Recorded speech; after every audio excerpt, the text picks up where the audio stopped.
This game preview is brought to you by Manscaped's Premium Ultra Soft Boxer Briefs 2.0, complete with the all-new jewel pouch to protect your stones. Use the promo code SACCITY for 20% off and free worldwide shipping. Manscaped, the perfect tools to protect your jewels. The Tampa Bay Buccaneers traveling to Dallas to take on the Cowboys in a Sunday Night Football rematch of last year. This game, I remember this game very vividly because we were in California watching this game at the bar last year, and it was a hell of a game. Like this was arguably one of the best games of the season last year. They run it back again this year, this time in Dallas on Sunday Night Football. Aaron, as a with this Cowboys team, what are you looking for most? Like, what is it as obvious as I think it is with the offensive line? Is that what you're watching for most with this team? No, I'm actually yes and no because the offensive line ties into it. But I'm actually watching what is the offensive philosophy looking like. Are they going to get back to establishing the run game and trying to be physical? Because this is the team's downfall. It doesn't have anything to do with I mean, obviously you have to have talent on the offensive line, but when they were at their best, they were a physical football team that imposed their will. And defensively, they did that last year. The Micah Parsons, DeMarcus Lawrence, they were able to get after it, and it's why their defense was so successful. Offensively, they didn't, and they did not impose their will. And I want to see that again. I want to see when you're giving the ball to Zeke 20 times a game and Pollard 9, and you're running the ball 30 times, and Dak has 30 throws, and who cares if the conversation is, oh, Dak is only successful when they run the ball a certain amount of, like, they got to let that, oh, we have to shift to a passing offense. You can throw the ball enough to where your quarterback is still the most important piece on the field, but still establish a dominance. And I think that's really what the Cowboys have to be about. Ezekiel Elliott's down in weight. He looks good. Tony Pollard's obviously an explosive playmaker. They have an advantage at the running back position that some teams don't, and they need to use that. And it also helps for offensive lines. Most offensive linemen are better in run blocking than they are pass blocking. It's just simple physics. Allow those guys to get on their train tracks, follow, get their big bodies on people, and allow them to impose their will. And then you can protect Dak Prescott from having to worry about his left tackle being gone, or no more Travis Frederick, or no more Lyle Collins. I think it's just important for them to establish a physicalness about them and a mentality that says we are not going to be pushed around on the offensive side of the football because we want to be flashy or whatever. And then make those explosive plays with CeeDee Lamb and Michael Gallup. Obviously, he's not playing in this game, Jalen Tolbert or whoever. So yeah, to me, it's just about being physical. A wide receiver on the other side of the ball with Chris Godwin might not be playing in this game, but he might actually be playing on Wednesday. He did practice. He was limited in practice on Wednesday, or actually he was a full participant, I should say, in practice on Wednesday. And he's out here saying that he might actually surprise some people and play. Todd Bowles came out and said if he feels healthy and he's ready to go and they clear him, you take your shot. Anything less than that, I'd rather he sit. I don't want him to be out there before it's time. So we don't know if Chris Godwin's actually going to be playing in this game. And I remember talking in the offseason saying how, like, if he misses time, we're talking about who steps up next. And there was Russell Gage. Then Julio Jones came into the picture. How big and what do you think the stat line is for Mike Evans in this game? How big is this game for Mike Evans? And what do you think his stat line is?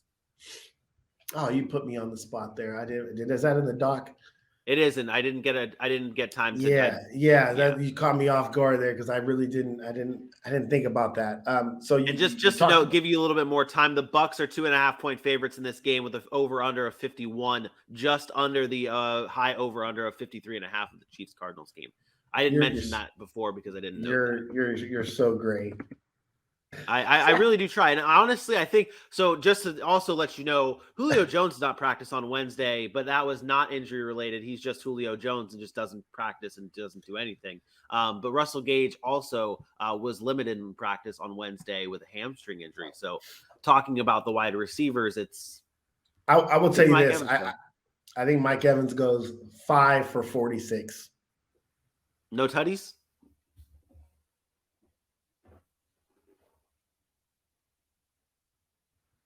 But he is one of the most inconsistent when it comes to certain types of games, certain types of players he's playing against, certain types of games. And I think this is one of those games. Last year, if you remember, I don't think he had a very good game against Dallas. I think it was a few catches for a few yards. But, who killed him? The tight ends over the middle of the field, the slot guys in Chris Godwin, Antonio Brown, who's that fast twitchy guy, right? I think this is a great matchup for Trayvon Diggs because Mike Evans can't outrun him. Mike Evans is not going to out-route him. He's not going to put on, great double moves. Mike Evans is just going to go win big body frame. And I think that's what Trayvon Diggs is actually the best at because he doesn't have to worry about a guy giving him a double move. Mike Evans, when he goes, he just goes. And Trayvon Diggs is not going to be outran by him. So I think this is a good matchup for that. But it doesn't mean that they're not going to have success. It just means Mike Evans won't be the guy. It'll mean Russell Gage, Chris Godwin, Cameron Brate, whoever else in the hell goes across the middle of the field for Tom Brady. Last year, so Mike Evans last year against the Cowboys was 3 for 24. The leading receiver was Chris Godwin with 9 for 105. This was also the game where Gronk was 8 for 90 with 2 touchdowns. Your alarm is going off. Wake up. It is time to wake up. But no, and then that game ended obviously with the Ryan Suckup 36-yard field goal to end it. Let's answer this question from Bailey here real quick before we give our predictions. Who will be missed more? Who will be missed more, Gronk or Amari Cooper?